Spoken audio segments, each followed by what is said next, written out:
mais à frente. Nós vamos começar pela lei geral, para depois a gente avançar para os detalhes mais específicos, para vocês não confundirem. Depois nós vamos falar sobre o julgamento e classificação. Então, já fez a habilitação, vai para essa fase, depois homologa, adjudica e vem a fase final, que é de contratação. Então, nós vamos falar a partir de agora de cada uma dessas etapas. Tudo bem?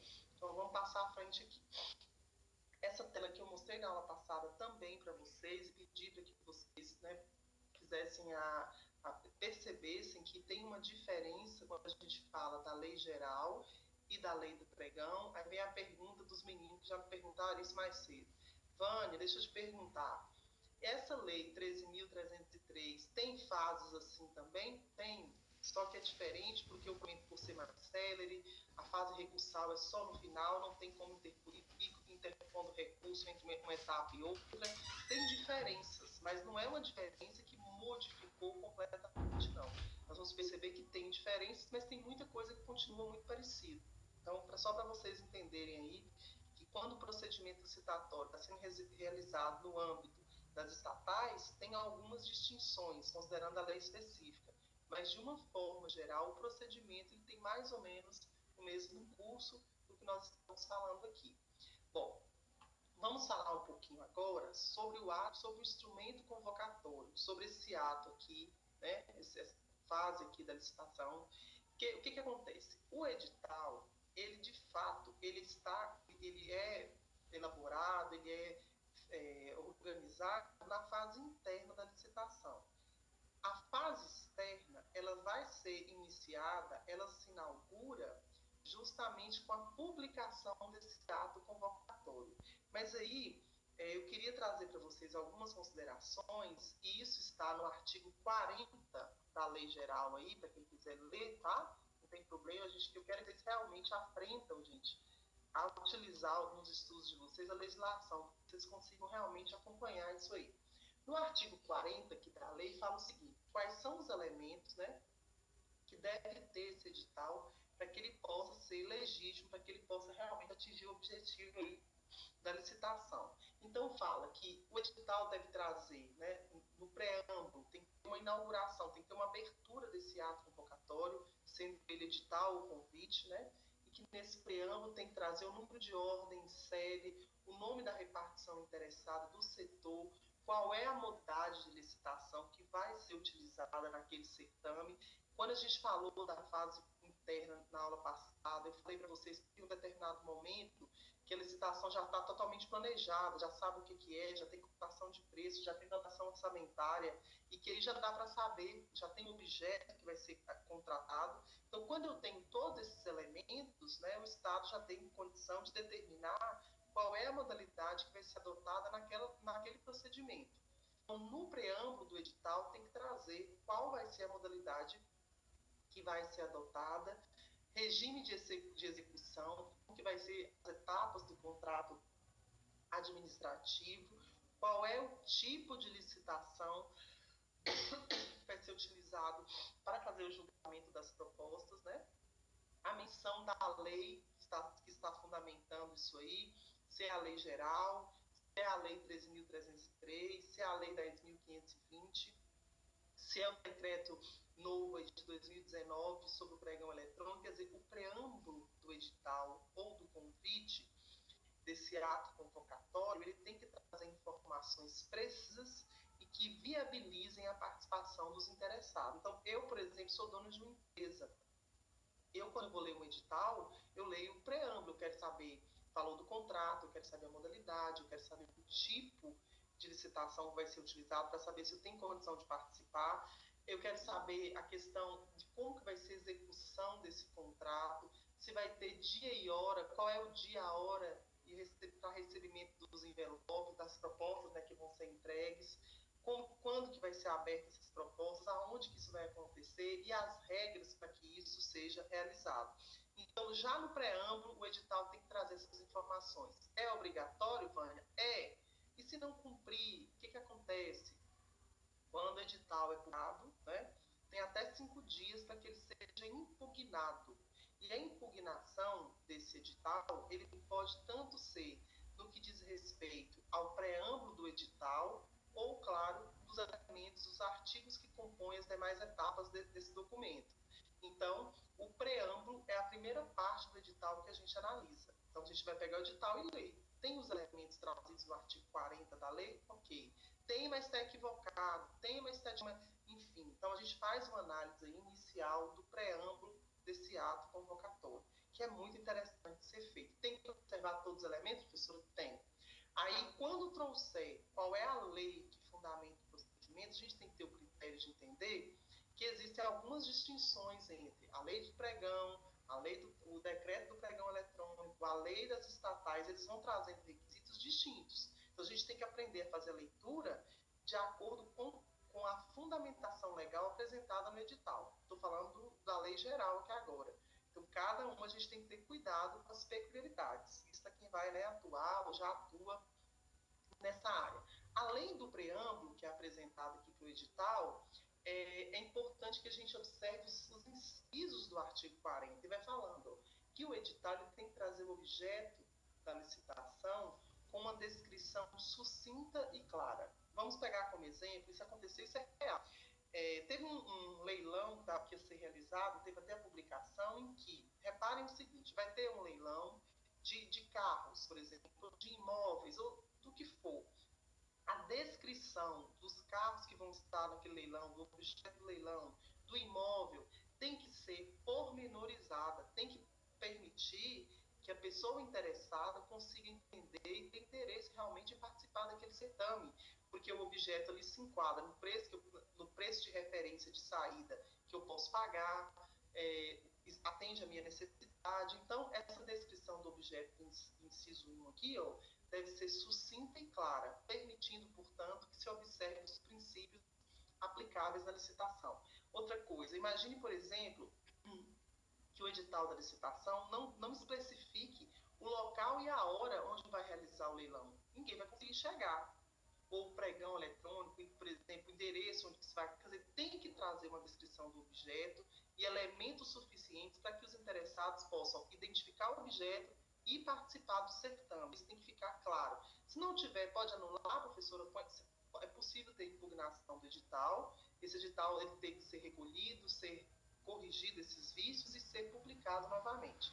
Essa publicação nova que a gente fala aqui, ela tem que respeitar os prazos legais para que tenha possibilidade de todos os interessados, porque às vezes você deixou de participar de uma licitação porque o edital tinha uma informação equivocada, tinha algum critério ali, e a sua empresa não se enquadrava, ou você não conseguiu entender exatamente o objeto que era esse.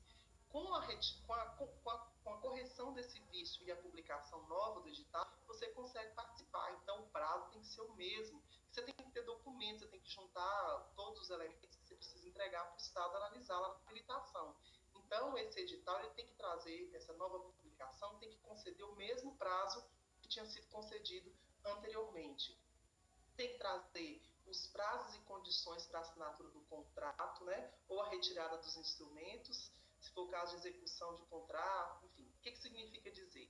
Alguns editais, a maioria dos editais, eles trazem uma minuta do contrato administrativo.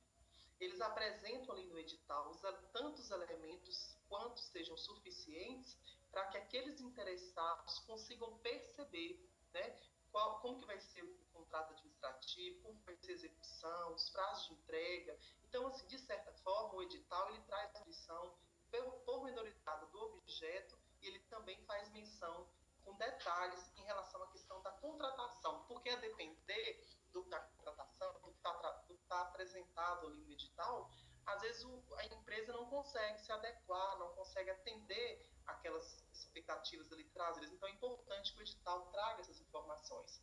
Bom, se for o caso de ter um objeto básico, nós vimos na fase preliminar, na fase interna lá preliminar, que a depender da modalidade de licitação do objeto, é necessário, né, que seja elaborado um projeto básico, e esse projeto deve ser disponibilizado para os interessados, então tem que ter informação sobre ele no edital. Se tiver projeto executivo, que às vezes também o próprio edital tem um projeto executivo que vai dar uma condução para quem for executar isso. Então, também tem que ter acesso, as empresas, os interessados devem ter acesso. Quais são as condições para a participação na licitação, né? o edital tem que trazer essas informações, por quê? Primeiro, eu disse na aula passada que às vezes o edital não traz algumas informações que estão na lei e que, embora não esteja no edital, é de observância obrigatória, tanto por parte do Estado quanto do particular, mas existem situações, critérios que são especialmente obrigada. Quem foi que trouxe para mim essa pessoa maravilhosa aqui? Flavinha. Obrigada, Flávia.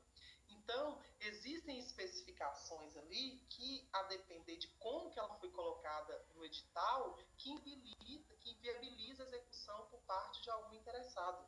Então, algumas descrições, algumas informações pormenorizadas, detalhes da execução desse contrato, deve ser trazido no edital justamente porque o particular não pode alegar em momento posterior que não consegue entregar na data prevista, que não consegue executar da forma como foi apresentado, porque o edital ele vai trazer essas informações e que quem tem interesse de participar tem que ler, tem que conhecer o edital, porque as regras ali estão colocadas, tanto em relação ao Estado quanto em relação ao particular.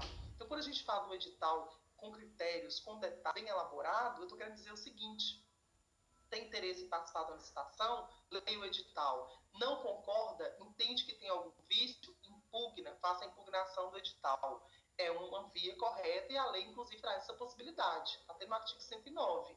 Então, a gente tem que entender que o edital ele vai trazer esses elementos aí, que a Flávia trouxe para a gente aqui, faltando alguns, né, Flavinha? Condições equivalentes, aí vai para frente, ó. Vai trazendo as questões relacionadas com valores, as condições de pagamento, né? Como que vai ser feito o pagamento em relação aos serviços prestados, ao que foi colocado nesse edital. Então, assim, desses incisos que eu trouxe aqui agora, do projeto executivo, né? Dos critérios para julgamento com disposições claras sobre o parâmetro. Esse inciso 7º aqui, ele é um dos incisos que eu recomendo para quem for trabalhar com licitação, especialmente se for na área de recursos administrativos, que fique bastante atento ao inciso 7º, critérios para julgamento com disposições claras e parâmetros objetivos. Por que eu estou falando isso? Porque essa disposição no edital sobre as questões de critério para julgamento, essas questões elas devem aparecer na fundamentação da comissão de licitação. A comissão tem 3 membros, eles vão escolher as propostas, né, vão julgar as propostas e vão classificar essas propostas. E tem uma ata que vai ser lavrada ao final desse julgamento, dessa classificação, e que ela é publicada. E nessa ata é possível se encontrar ali o nome dos participantes, né, a classificação, os pontos que eles conseguiram chegar em cada um daqueles critérios que foi publicado no edital. E aí tem que ver também qual é a fundamentação colocada nesses votos, nessas decisões, se isso está de acordo com o que o edital publicou. Porque às vezes, por exemplo, digamos que a empresa de Flávia, a minha empresa, a empresa de Flávia e a empresa de Gabriel está participando de uma licitação. E aí, no julgamento, em tese, a minha empresa, a empresa de Flávia, fez tudo certo. A gente entregou exatamente o que estava sendo pedido ali. Inclusive, a gente achava que ia ter empate entre as nossas empresas. Só que aí, de forma absolutamente inesperada, o Gabriel fica em primeiro lugar e com uma pontuação, inclusive, diferenciada. E aí a gente vai analisar a ata de julgamento e classificação desse procedimento. A gente percebe que um dos examinadores lá, que um dos membros da comissão, pontuou o Gabriel na totalidade em um item, mas acontece que o que ele apresentou e o que o justificou aquela escolha não está no edital. Ele tem máquinas melhores, mais novas, ele tem uma equipe de profissionais muito maior do que a equipe minha e da de Flávia. Só que no edital não pedia isso, não. No edital dizia assim, olha, tem que ter equipamento tal, tem que ter de 5 a tantas pessoas disponíveis para execução do contrato, tem que ter isso aqui. E nós provamos que isso está ali nos documentos que a gente juntou. Se Gabriel juntou um documento que fala que ele tem 100 pessoas a serviço, que tem mais 200 máquinas ali do que a gente, isso não pode ser critério para ele ser vencedor, porque no edital publicado, os critérios trazidos ali para julgamento, que no caso as disposições eram claras e os parâmetros eram bem objetivos, não pedia nada disso. Então, quer dizer, ele pode até vencer o procedimento se em todos os critérios exigidos ele cumpriu de forma específica o que foi trazido, correto? Agora, se houver empate, o critério não pode ser uma situação um requisito que não tenha sido trazido no edital. E aí é um motivo de impugnação. Então, eu sempre olho a questão do inciso 8º, onde que ela está no edital, como é que isso foi apresentado, o que está sendo pedido ali para poder classificar, julgar e classificar os vencedores. Porque é muito comum, gente, vocês não têm noção, que as pessoas não recorrem, o povo nem acompanha, né? Mas é muito comum ter vício quanto a esses critérios de julgamento trazidos no edital. É uma coisa, o julgamento proferido, a ata publicada ali, às vezes não bate. Então, o pessoal está ficando muito esperto com isso. Mas é muito importante a gente ter uma atenção aí para esse inciso 8º. O inciso 9º fala das condições equivalentes de pagamento entre empresas brasileiras e estrangeiras, no caso de licitação internacional. Esse critério 9º aqui, ele traz algumas disposições depois que vocês vão perceber, por exemplo, se houver empate entre uma empresa brasileira e uma empresa estrangeira, a prioridade, a referência de desempate é a empresa ser brasileira. Então, vai trazendo ali alguns elementos que, se for o caso de ser uma licitação internacional e se tiver empate, é um dos critérios aí para poder ser desempate. O 10, vou colocar aqui, Flavinha pode colocar aí para a gente se ela puder, viu, Flavinha? No 10 fala o critério de aceitabilidade de preço unitário ou global, tal. Esse inciso, ele fala especialmente aqui, ó, que fica melhor para mim ler. O inciso 10, ele fala justamente, né, em relação a depender do objeto da licitação, né, como é que os preços, se é unitário, se é global, de acordo com o que for permitido. Fala, Rafa. Rafa, pode falar.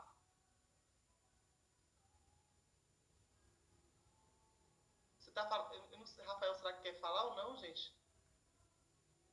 Rafa, vou seguir se ele quiser falar mais, deixa eu ver aqui. Pode falar, Rafa. Oi, você queria falar? Ah, tá, desculpa, achei que você tinha falado alguma coisa.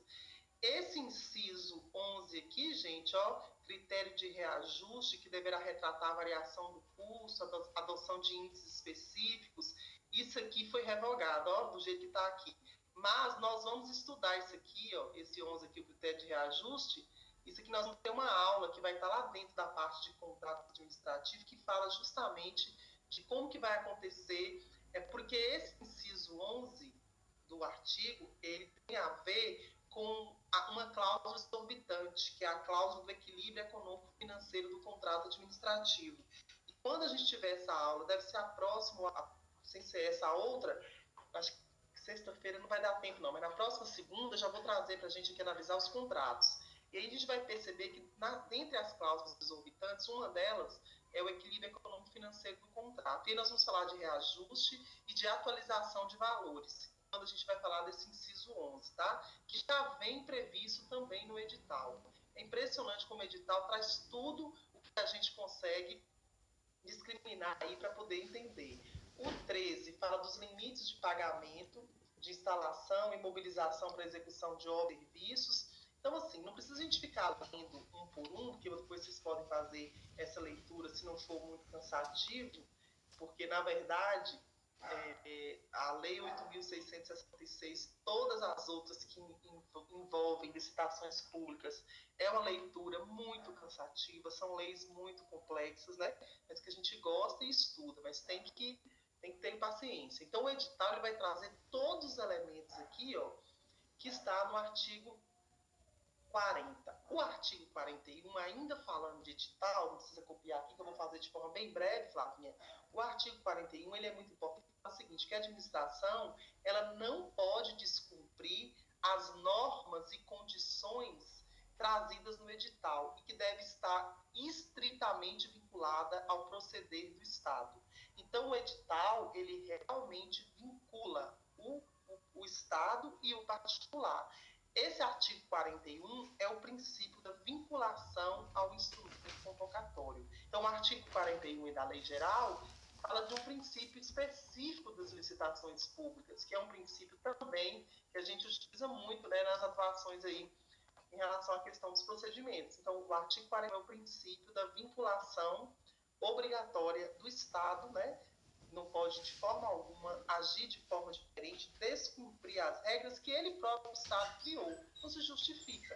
né? O artigo, e aí na sequência do artigo 41, fala da possibilidade de impugnar, né, o edital, e que também essa impugnação não impede que o licitação possa participar do processo licitatório, que às vezes os licitantes eles têm um certo receio, uma certa resistência em impugnar os editais, em impor recurso. Isso não impede que o interessado participe do procedimento, não. Isso é exercício de um direito mesmo, e que pode ser exercido especialmente em relação à publicação do edital. Bom, em relação à questão dos prazos para recorrer, vou passar uma dica para vocês aqui, que vocês não vão decorar nada disso, ninguém precisa decorar nada, conforme eu disse, tem que estudar e consultar sempre que preciso. Mas o número 5, ele é um número importante para o direito administrativo, porque normalmente os prazos no direito administrativo, quando diz respeito, principalmente no âmbito administrativo, ali, processo administrativo, recurso, parecer, normalmente o prazo são de 5 dias. Quando não é 5 dias, normalmente a lei fala, né? Esse prazo ele vem especificado, mas normalmente são 5 dias. 5 dias para recorrer, 5 dias para impugnar, 5 dias para a autoridade administrativa proferir o resultado. O prazo de 5 dias, normalmente, ele permeia esse procedimento administrativo aqui, ó. Praticamente é um prazo que vai intercorrer aqui as etapas do processo e que deve ser observado aí por quem tem interesse de participar. Vânia, é sempre 5? Não existe outro prazo? Existe. Existem situações que são 10 dias, 15 dias, mas são muito poucas essas situações, e quando são prazos diferentes, a própria nos traz esses prazos. Em regra, são 5 dias. Assim como no processo judicial, quando o juiz não fixa outro prazo, a gente sabe que o prazo ele é de 5 dias.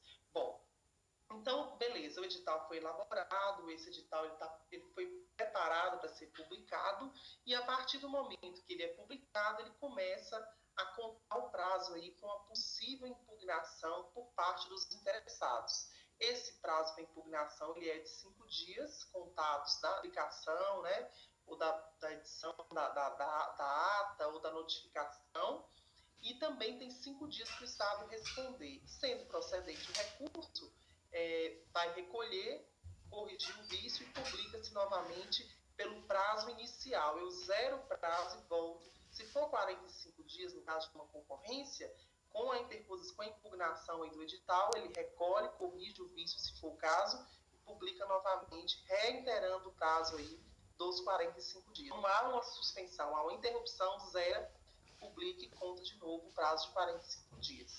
Tranquilo. Foi publicado aqui. Eu vou passar para frente, que tem uma tela melhor, e aí vocês vão perceber o seguinte: na sequência nós temos a habilitação, classificação e julgamento, homologação e adjudicação.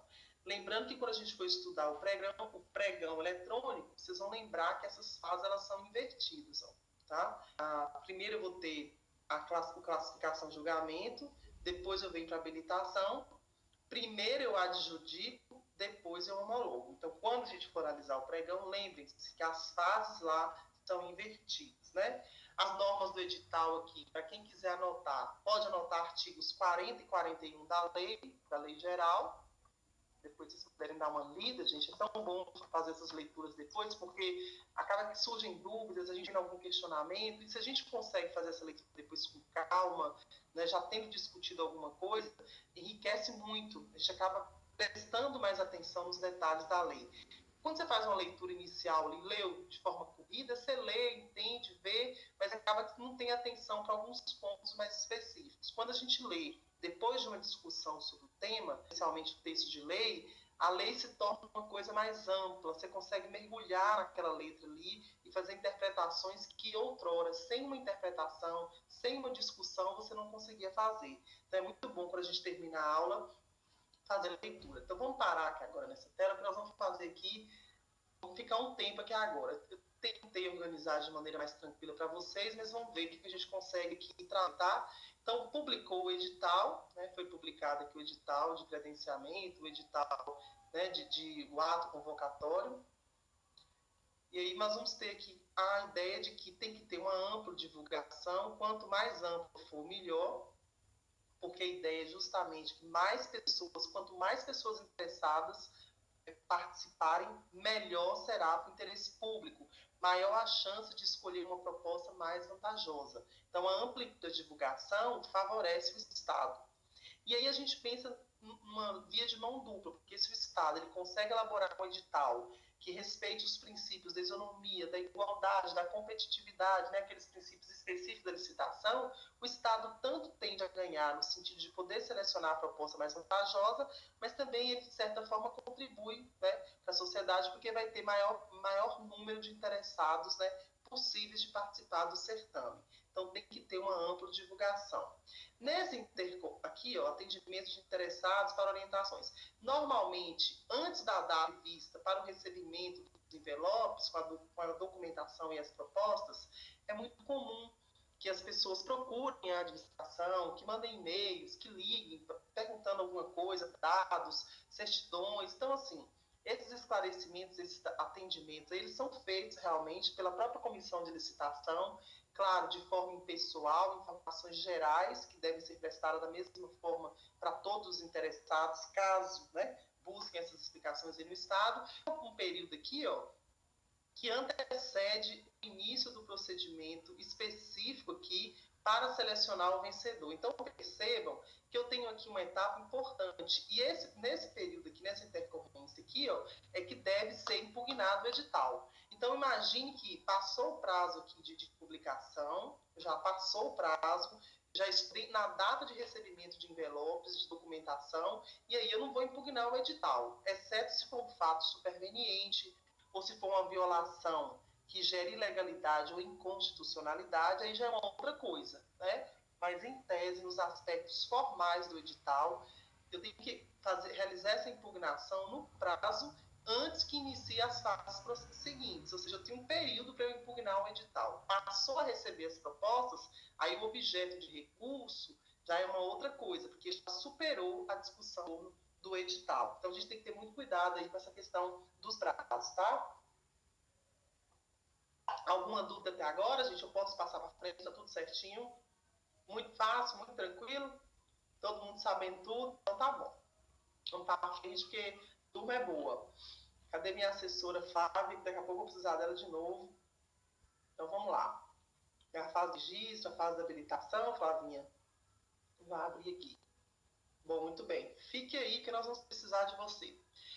Então, gente, quando começa a fase do recebimento dos envelopes, né, com a documentação e as propostas, vai ter aqui uma análise desses documentos, né, que não é qualquer análise, e dessa análise nós vamos ter que ter, né, como decisão aqui, como parecer, como fundamento aí dessa habilitação, para dizer se aquelas pessoas são habilitadas ou inabilitadas.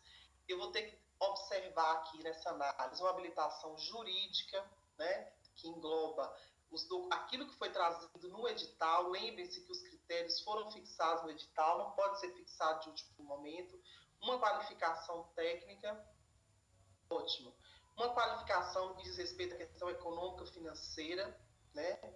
Regularidade fiscal, regularidade trabalhista. Então, são elementos, são critérios aí, variáveis que são analisados aqui a partir do momento que o Estado, né, que a Comissão de Licitação recebe os envelopes com a documentação e as propostas. Então, eles entregam 2 envelopes, normalmente, são entregues 2 envelopes lacrados. Um envelope é da habilitação, onde tem os documentos, as certidões, os contratos, as comprovações todas que foram exigidas lá no edital. E no outro envelope, eu tenho o valor, aqui ó, que vai ser lá na frente, ó, que são as propostas financeiras, que vai ser quando acontece o julgamento e a classificação aqui, né, daqueles que estão regular com a documentação exigida. Então, nesses 2 envelopes, um eu tenho os documentos referentes à habilitação, que é jurídica, técnica, financeira, fiscal e trabalhista, e no outro envelope é apresentada a proposta financeira, a proposta relacionada com o objeto específico que vai ser contratado pelo Estado. Então, no primeiro momento, quando se recebe essa proposta, que tem a data específica, o local de entrega, se não for de envio virtual, se for entrega física, o edital tem que trazer de forma clara.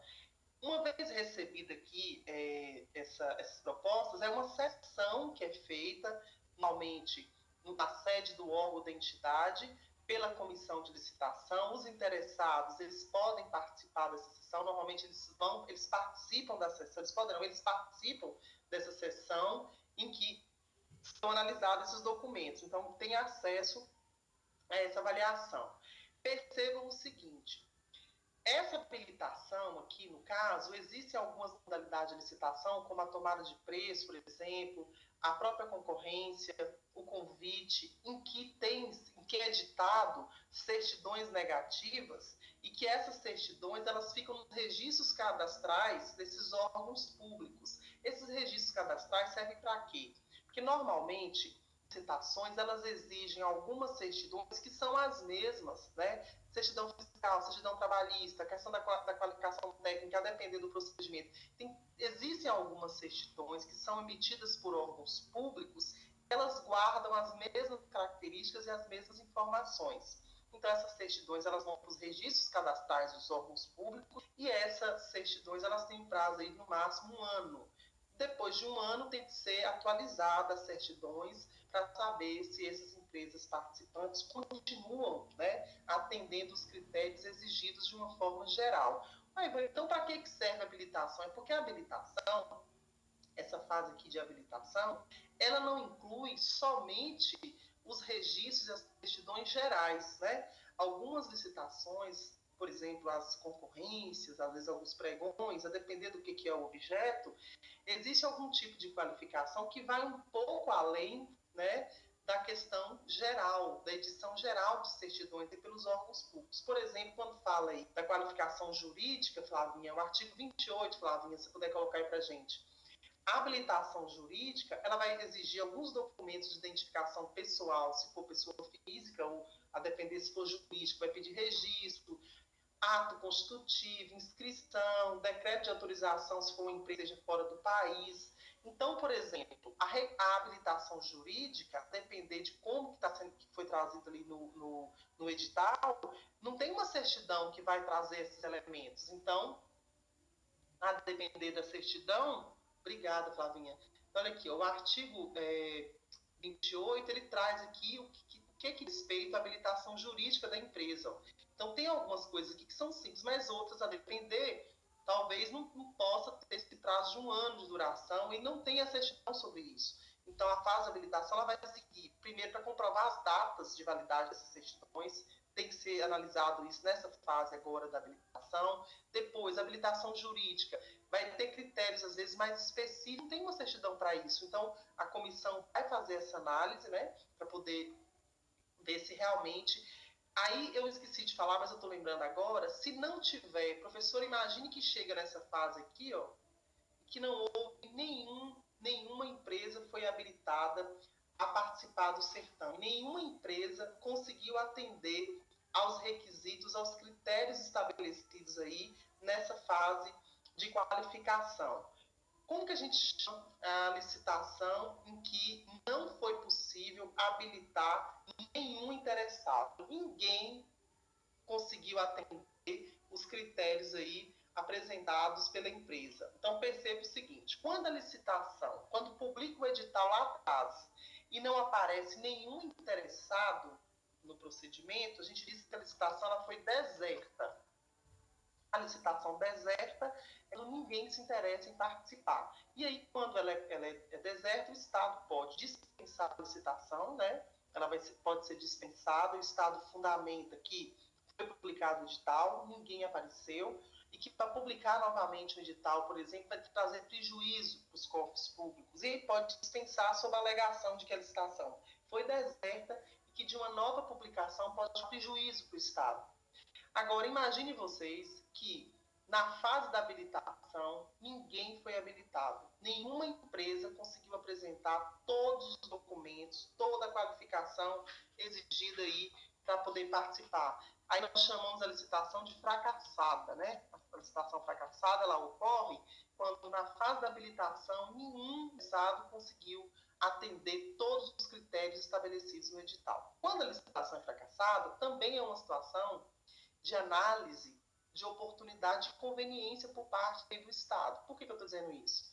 Porque o Estado ele pode analisar se ele vai dispensar a licitação alegando que, embora tenha sido observado observados os critérios de publicação do edital, que tem que ser exigido ali, porque o objeto exige que tenha essa qualificação técnica e tal, ele pode declarar a dispensa, não aplicar novamente, ou o Estado pode conceder um prazo para que um prazo maior. Imagine que as empresas aleguem que eles não conseguiram levar determinada certidão, determinado relatório, porque o prazo não era suficiente, não foi emitido o que eles precisavam. Então, o Estado ele pode conceder um prazo para que essas empresas, né, tragam, providenciem essas certidões, esses documentos e seja novamente submetida essa fase aí. Ou pode o Estado modificar o próprio edital, no que diz respeito a esses critérios, né, flexibilizar para que aquelas empresas e quaisquer outra que queira participar possam levar esses envelopes e ser novamente passar pelo processo de habilitação. Pergunta: eu tinha 10 participantes. O William pode responder essa pergunta, Rafael, quem quiser. Fernanda, viu, Flávia, pode responder. Então, imagine o seguinte, na fase de habilitação, ninguém conseguiu. O Estado resolveu retirar dois quesitos do edital para que todos aqueles que estivessem ali conseguissem ter habilitação e avançassem para a fase seguinte. O Estado pode retirar esses dois critérios e dar continuidade ao procedimento, já considerar habilitado todo mundo que eu botei aqui, tinha 10 pessoas, 10 empresas. As 10 empresas, quando retirou os dois critérios do edital, as 10 empresas conseguem atingir e serem habilitadas aí no procedimento. Pergunta é, o Estado precisa publicar esse edital novamente, para que além das 10 empresas que já estão aqui na fase de habilitação, quaisquer outra empresa possa participar? Eu acredito que deva publicar novamente, para ter necessariamente. Boa, Fernanda. Necessariamente. Por quê? Imagina que a empresa de William e a empresa de Flávia não participaram da licitação, porque eles leram o edital e quando eles viram esses critérios, falaram, minha empresa não vai conseguir entregar isso aqui. Eu não tenho logística, eu não tenho essas certidões. Aí, vamos falar que eu estou falando do Estado de Minas Gerais. O Estado de Minas Gerais retira dois critérios, modifica o edital e fala, não, agora está habilitado, vamos para a fase de julgamento e classificação, não pode, viola os princípios constitucionais específicos da licitação. Se modificar o edital, o Estado deve publicar novamente o edital pelo mesmo prazo previsto em lei, considerando aqui a concorrência 45 dias, porque sim, tem que impugnar, é vício, é nulidade. Depois de se impugnar isso aí, cancela tudo. O procedimento é totalmente, ele, na verdade, ele é nulo, é vício de legalidade. Então, percebam, retirou alguma coisa do edital, modificou, volta tudo, publica tudo de novo, e aí o Estado vai ter que dar a mesma oportunidade para quem ainda não tinha participado, porque não tinha condição. A pessoa leu e achou que não dava conta de entregar, que foi o que todos deviam ter feito, porque desde sempre teria uma impugnação lá atrás. Agora, se o Estado não fizer isso, é passível de anulação. Se anula todos os atos praticados a partir dali. Então, se modificar. Agora, se não modificar o edital, os 10 interessados, por algum motivo alegado ali de falta de tempo para receber a emissão da certidão, alguma coisa do gênero, aí o Estado pode conceder um prazo para que esses outros. Sim, exatamente, Flávia, perfeito, muito bem, minha querida. Ele pode conceder um prazo aí para que essas empresas consigam trazer essa certidão em decorrência de uma situação específica de fornecimento para um órgão público. Mas se modificar, tem que publicar tudo de novo, porque senão é vício de legalidade.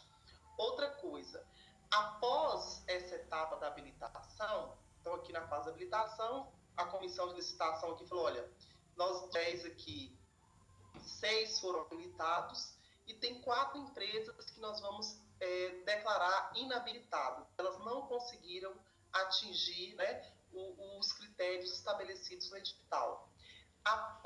O prazo para que essas empresas, né, possam discutir é quando recebe aqui a ata de que foram desclassificadas, não foram, e foram inabilitadas, as empresas têm um prazo de 5 dias para poder recorrer.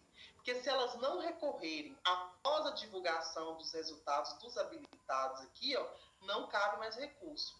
Então, essas empresas que não foram habilitadas, as empresas inabilitadas por algum critério fundamentado pela comissão de licitação, elas vão ter um tempo de até 5 dias para poder recorrer dessa decisão que inabilitou.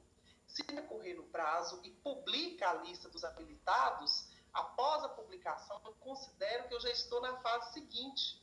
Já dá a comissão de licitação aqui, ó, ela vai dar continuidade à etapa seguinte, e aí não tem como você, quer dizer, quero que vocês entendam assim, é muito importante a gente estudar, gente, direito, especialmente direito administrativo, sem ficar com a mente fechada. Claro que eu tenho uma lei que traz as regras específicas sobre isso, eu sei? Então, eu estou falando assim, olha, foi declarado inabilitado 4 empresas, a empresa A, B, C e D. Essas empresas foram comunicadas que elas foram inabilitadas e elas têm um prazo para recorrer dessa decisão.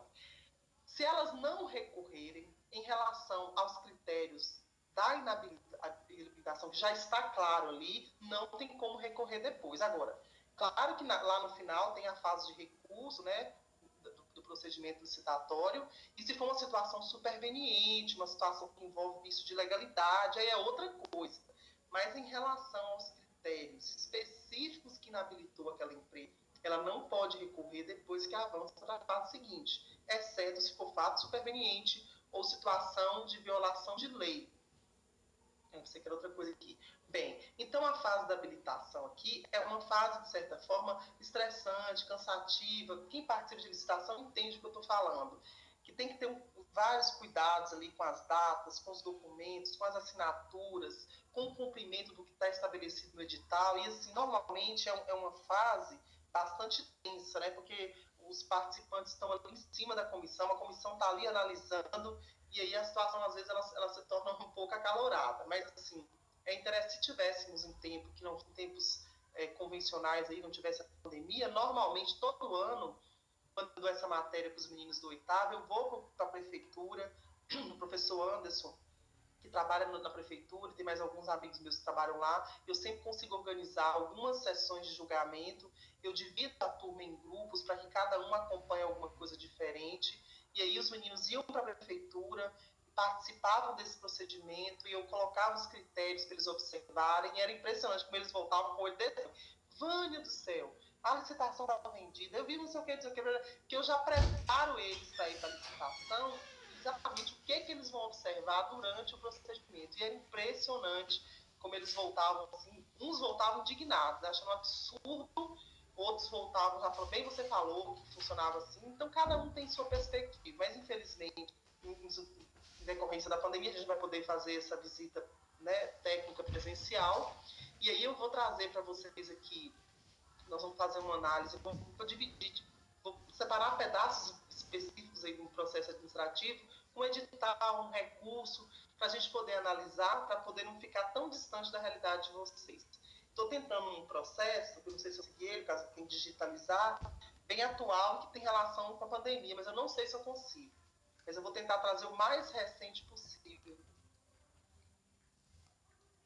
Ô Vinícius, então, foi o que eu falei ali atrás, né? Que o certificado de registro cadastral é o seguinte, a depender da modalidade, se exigir apenas o CRC, passa pela fase da habilitação, mas com uma qualidade, uma questão meramente formal.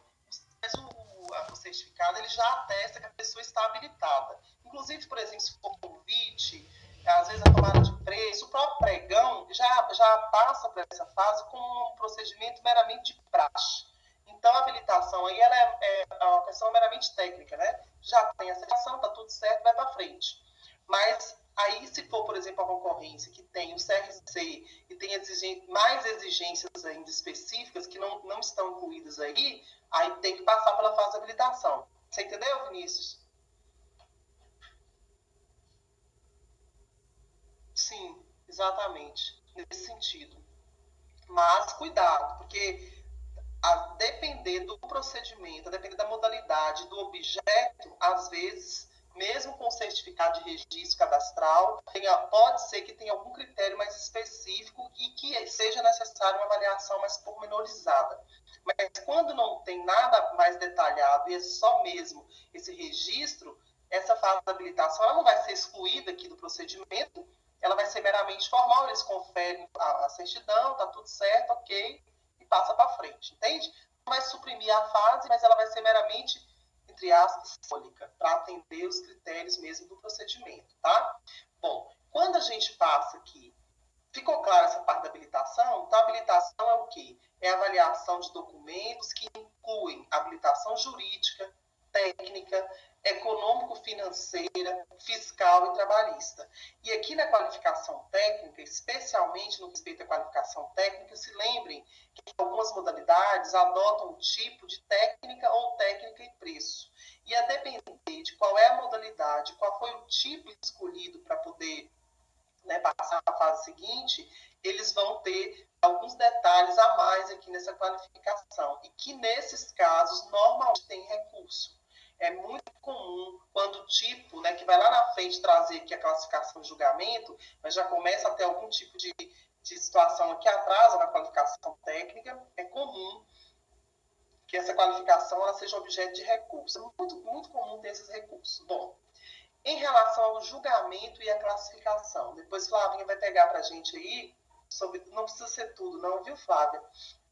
Só a parte, vai do artigo 38 até o final lá. É muita coisa aqui que a gente tem em relação ao julgamento. Mas só o artigo 20 tá bom. Flavinha, se puder trazer, a internet hoje não tá legal não, você tá doido. Então vamos lá. Quando a gente chega na fase do julgamento da classificação, eu vou ter a abertura de um outro envelope, que é o envelope das propostas financeiras, né? Que envolve o que você trouxe para o Estado para que ele falhou. É a internet, Flávio. A internet não está boa. Artigo 38, minha querida. O artigo 38, que fala do procedimento, né, mais específico e o julgamento. Quem puder depois, gente, fazer a leitura desse artigo 38, faz. Porque ele é bem interessante, viu? Ele traz praticamente tudo o que a gente conseguiu fazer agora. Ele é um resumo mesmo aí da nossa fala até agora, viu? Depois, indo para frente, aí vai ter outras observações. O artigo 38, ele é bem interessante. Ele traz bastante informação aí que eu acho que vale a pena vocês acompanharem, viu? Isso. As minutas digitais, bem como os contratos, acordos, convênios, devem ser previamente examinados e aprovados pela assessoria jurídica da administração. Sim. O trabalho que é realizado pela assessoria jurídica, ele é muito interessante mesmo. Estou procurando aqui um outro artigo, peraí que eu quero passar para vocês, que é o artigo 43, até o 42 eu falo de inabilitação. A partir do 43, eu começo a falar da devolução dos envelopes. Aqui, ó, o artigo 43, a partir dos incisos 2 e seguintes, aí começa a falar do julgamento das propostas. Então, artigo 43 e 45, especialmente 45, Flavinha, o 45 eu coloco, eu já consegui acessar ele aqui, peraí que eu vou colocar para vocês. Pode deixar que eu coloco o 45. É um artigo muito, muito interessante de ser, depois vocês analisarem. Ele é muito cobrado também nas provas. Eu mesmo costumo cobrar ele na prova, só para garantir que os meninos vão estudar. Eu cobro, mas eu falo que eu vou cobrar, viu? Eu não faço surpresinha de mau gosto, não, eu acho desnecessário.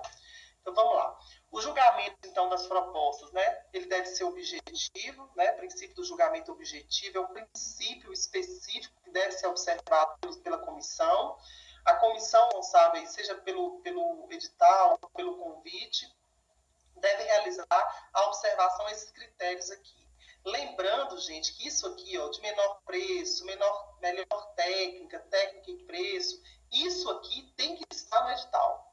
Quer dizer, eu tenho que saber qual é o critério que essa comissão vai utilizar para julgar e classificar a minha proposta. Porque a fundamentação que ela apresentar ali na ata que vai ser publicada tem que ser condizente com o que o edital apresentou. Porque se eu não conseguir observar esses critérios de forma objetiva, de forma clara, é motivo de impugnação aí da decisão, né, que classificou e que julgou no final aí essas propostas. Então, vamos embora. O que é olhado no julgamento?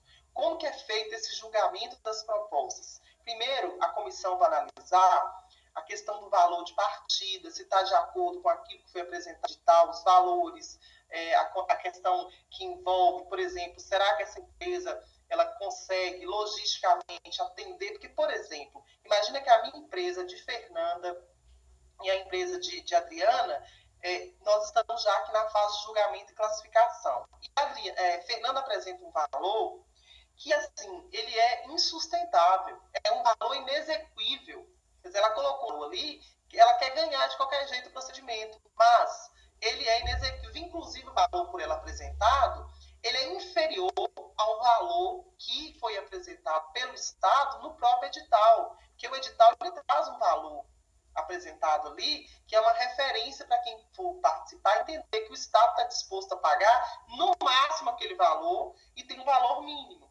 Então, percebam, as propostas apresentadas ali no julgamento, elas têm que ser exequíveis. A própria comissão pode questionar, a depender da situação, se for um procedimento que está sendo realizado de forma séria, a própria comissão pode questionar.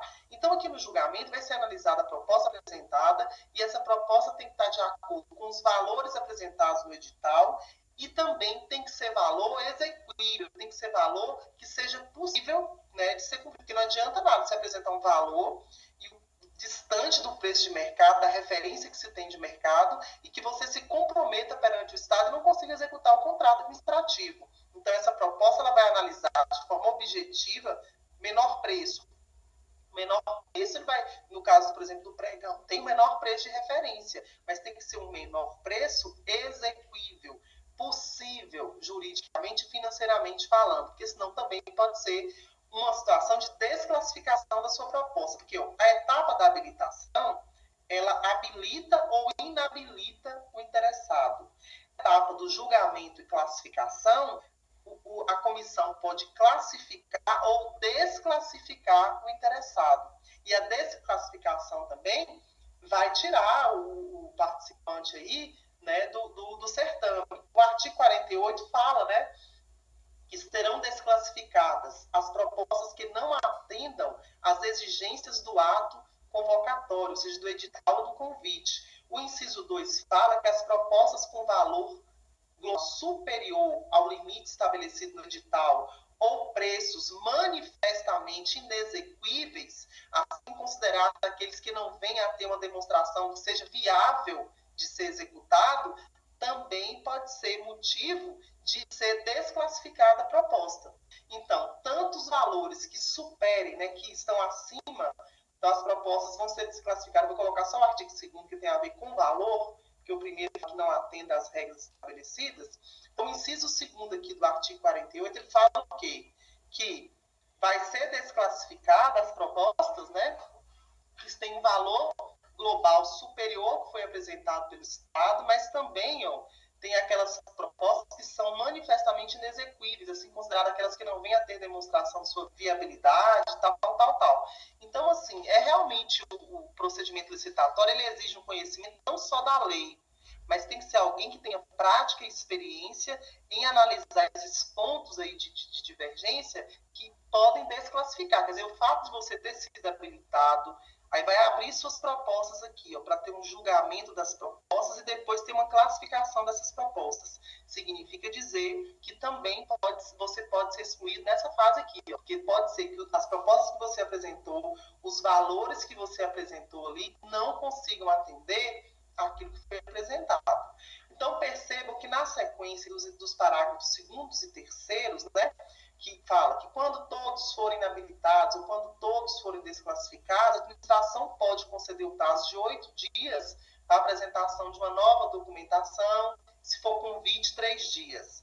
E fala também o seguinte, o licitante que for classificado, se o valor da proposta for inferior a 80% do valor geral, também pode ser motivo de ser considerado inexequível. Então, quero que vocês entendam o seguinte, só é vencedor se só perdeu o procedimento quando finaliza, quando homologa lá no final. Todas as etapas que aqui estão sendo trazidas, elas podem ser discutidas, elas cabem recursos e podem excluir o participante. O interessado, ele ainda não venceu o procedimento. Isso pode acontecer de um dia só, numa sessão só, pode ter mais de uma sessão, então depende da modalidade e de como que esse procedimento está sendo conduzido. Bom, após foi editada aqui a lista de classificação, pergunta, imagine uma concorrência pública com um contrato em um valor de... Isso aqui, gente, esses valores que a gente fala do contrato administrativo, vocês podem achar que eu estou louca, mas assim, os valores são números inacreditáveis. Milhões de reais, 300 milhões, 500 milhões, por aí os contratos. Tem contratos de valores muito altos. Então, imagina um contrato aí, um valor muito alto, e que quando chega nessa fase de habilitação, o Estado tem apenas um classificado. Quer dizer, se eu consigo chegar com uma pessoa, um participante só aqui nessa fase, pode ser que esse não consiga cumprir meu contrato, pode ser que tenha alguma situação aí adversa e que eu perca tudo que eu estou fazendo. Então a pergunta é, se eu chegar apenas com um classificado aqui nessa fase, vocês acham que o Estado ele pode anular a licitação? Você acha que é possível o Estado anular, né, o procedimento de licitação? Oi? Penso que sim, porque se houver algum fator que impossibilite essa empresa ganhar. Por que a gente tem que pensar nisso? Pelo seguinte, porque imagina se você conta ali com a possibilidade de ter pelo menos 3 classificados, não tem um número certo. Além de falar que tem que ser 1, 2 ou 3, mas assim, o que a gente pensa? Eu não posso dar prosseguimento com um processo que eu tenho uma pessoa só classificada e que qual isso dessa pessoa exatamente não homologa. O Estado ele pode revogar esse procedimento ou anular, depende de que levou a não classificar. Exatamente, Fernanda, perfeito. Então, assim, pode anular, pode revogar? Pode. E o fundamento, ele contra respaldo legal. Então, a depender do final desse julgamento aqui, é que eu vou saber o que vai acontecer em relação às próximas etapas. Bom, a partir do momento que foi feita a classificação, os interessados têm até 5 dias úteis, né, da intimação do ato que foi finalizado ou da lavratura da ata que finaliza esse procedimento, tem até 5 dias úteis para interpor um recurso administrativo. Se for para discutir, aqui ó, é onde a gente mais trabalha. Sempre eu, por exemplo, é raríssimo, quase todo mês eu faço recurso. É muito difícil ter um mês que eu faça um recurso administrativo. Por quê? Quando sai o julgamento, tem os 5 dias úteis aqui para recorrer. Quem é que recorre? Quem ficou em segundo lugar, quem ficou em terceiro? Quem não concorda com o que foi apresentado na ata, com os fundamentos que foram apresentados ali, que em algumas situações realmente a classificação ela deixou de observar critérios específicos para algumas empresas, aí elas perdem pontos. Então é muito comum nessa fase aqui, é a fase que mais tem recurso. Gente, é aqui, ó.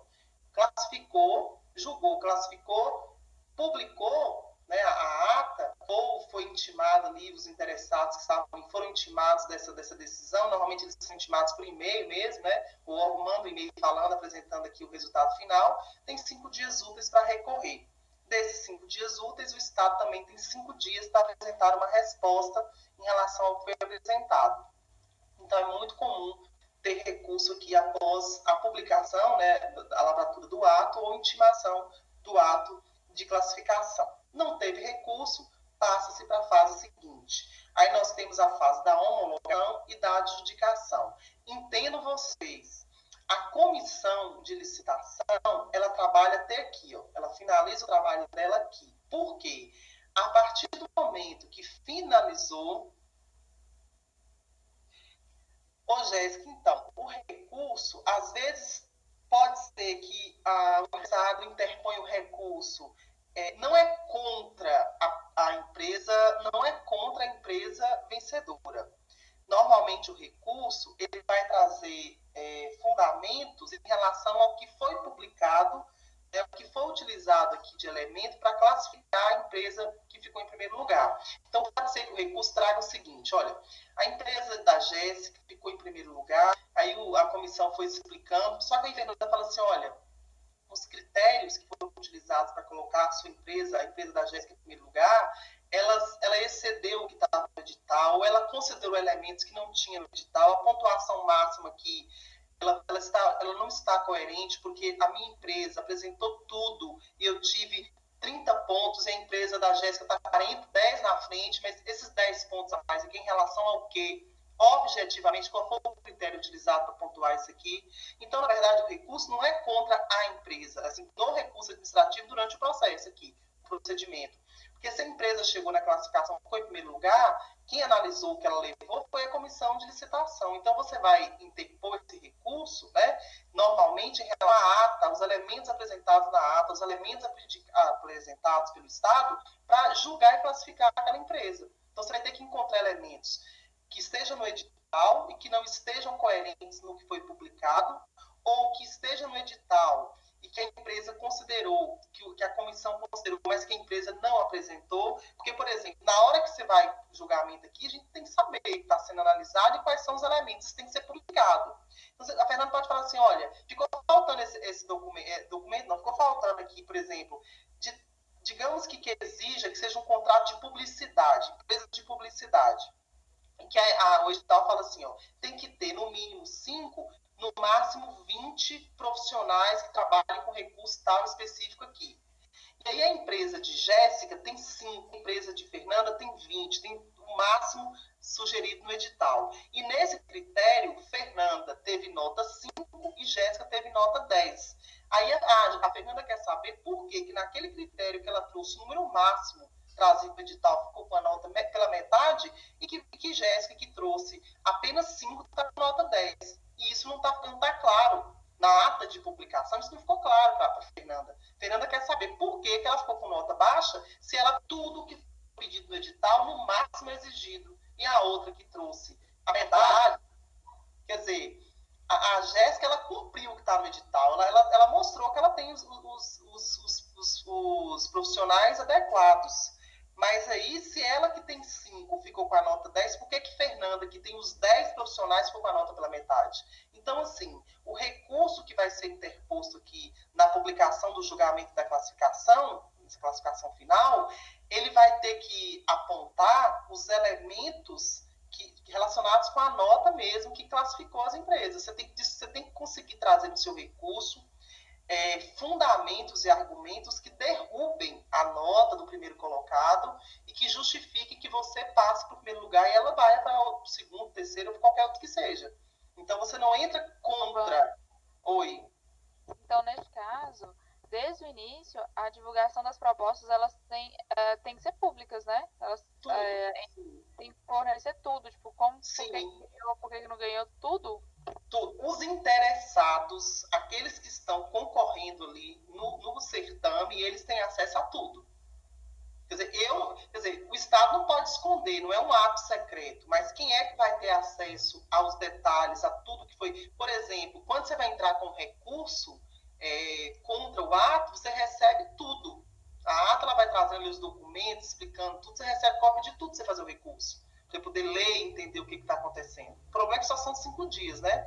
E quando eu falo assim que a gente tem que ter expertise para poder trabalhar, para poder olhar cada ponto ali, elaborar, tem que ser bem rápido, porque é pouco tempo mesmo, e às vezes o processo tem não sei quantas mil, tem muitas folhas, são muitos documentos, e a gente tem que ter uma agilidade muito grande para poder atuar. Eu adoro, eu fico felicíssima. 5 dias para mim se torna um ano, porque eu sou apaixonado com os procedimentos, eu sei exatamente o que eu tenho que olhar, eu olho tudo, eu gosto, mas assim, aí depende de cada um. Então, Jéssica, contra a empresa, na verdade, assim, entenda, está discutindo a classificação dela, está discutindo as notas que ela recebeu, mas, na verdade, o recurso ele vai atacar os fundamentos da banca, ele vai atacar o que foi justificado ali para ter a nota X ou Y, entendeu? É nesse ponto que você vai atuar com seu recurso administrativo. Então, não teve recurso, ou se teve, já foi resolvido, passa-se a fase seguinte. A homologação e a adjudicação, ela não é feita pela comissão, ela é feita pelo gestor, pelo representante do órgão ou da entidade, normalmente o secretário de obras, o secretário de... Quer dizer, qual é o setor que está realizando a licitação? O chefe daquele setor, o responsável por aquele setor, é quem vai homologar. A homologação é um ato formal, carimba, assina, data e publica. Então, a homologação é um ato que quer dizer o seguinte: já temos um vencedor, não tem mais competição. A homologação, ela encerra a competição no procedimento administrativo. Competição que eu falo aqui, seja em qualquer modalidade. Encerrou a competição no convite, encerrou a competição na concorrência, encerrou a competição. A empresa de Fernanda está em primeiro lugar, ninguém mais está concorrendo. Acabou a competição, já tem um vencedor e esse vencedor atende a proposta do Estado. Então, homologa-se para não ter mais nenhuma discussão em relação se ainda está concorrendo, se está tendo algum prazo de alguma coisa. Encerrou a competição. A adjudicação, por outro lado, que também é um ato formal, E aí vocês conseguem, talvez, entender agora por que no pregão, primeiro eu vou adjudicar, depois eu vou homologar. porque somente a homologação encerra a competição. Então, imagina que o Estado quer primeiro segurar o vencedor do pregão. Ele tem o menor preço, vou segurar ele aqui. Porque a adjudicação fala o seguinte: se eu for assinar um contrato administrativo, e normalmente os procedimentos de pregão eles são muito céleres e os contratos são assinados imediatamente após a finalização, se eu adjudico, eu seguro aquele candidato que ficou em primeiro lugar. Então, a adjudicação ela significa dizer que, se tiver o contrato, as partes já estão ali definidas, Estado e o primeiro colocado. Mas não falem, nem pensem e jamais interpretem a adjudicação como um pré-contrato. Não é pré-contrato administrativo. Isso não existe. A adjudicação não é pré-contrato. É apenas uma vinculação, né, de que, assinando o contrato, vai ser assinado entre Estado e aquela pessoa que está adjudicada. E a homologação no pregão, ela vem depois. Ela finaliza a concorrência depois. Porque se tiver qualquer problema aqui na adjudicação, o Estado tem o segundo colocado, o processo ainda está acontecendo, a competição ainda está acontecendo. Porque somente a homologação finaliza a competição. A adjudicação não finaliza a competição. Ela estabelece um vínculo, né, ali entre o Estado e o vencedor, o primeiro colocado, no sentido de que vai assinar o contrato aquelas partes ali. E aí, quando for feita a adjudicação, não tendo nenhum problema, nenhum vício, nada, o Estado homologa e aí finaliza a competição. Nos procedimentos convencionais, não sendo pregão, homologa, adjudica. Feito isso, o Estado tem um prazo aí de até 90 dias para assinar o contrato administrativo. Nesse prazo, né, de espera aí, né, que já vem no próprio edital, o particular ele deve aguardar para que o Estado possa realmente assinar esse contrato. E por que tem que ter um prazo? Porque não pode ser de perpétuo. Fernanda ganhou a licitação. Se ela entender que não vai assinar um contrato, ela tem que dar sequência às atividades financeiras e produtivas dela. Ela não pode ficar esperando aí até o ano que vem, não. Então tem que ter um prazo que o Estado tem que falar mais ou menos aí quando que vai ser assinado esse contrato. Por isso que eu falo para vocês que não existe.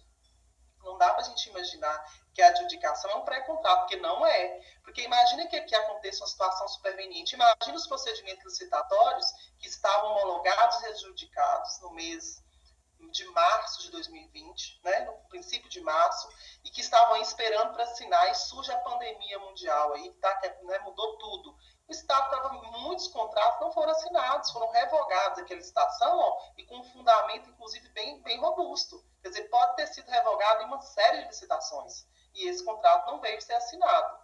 Então, não é pré-contrato, não. Não tem direito à indenização, pergunta que eu mais escuto.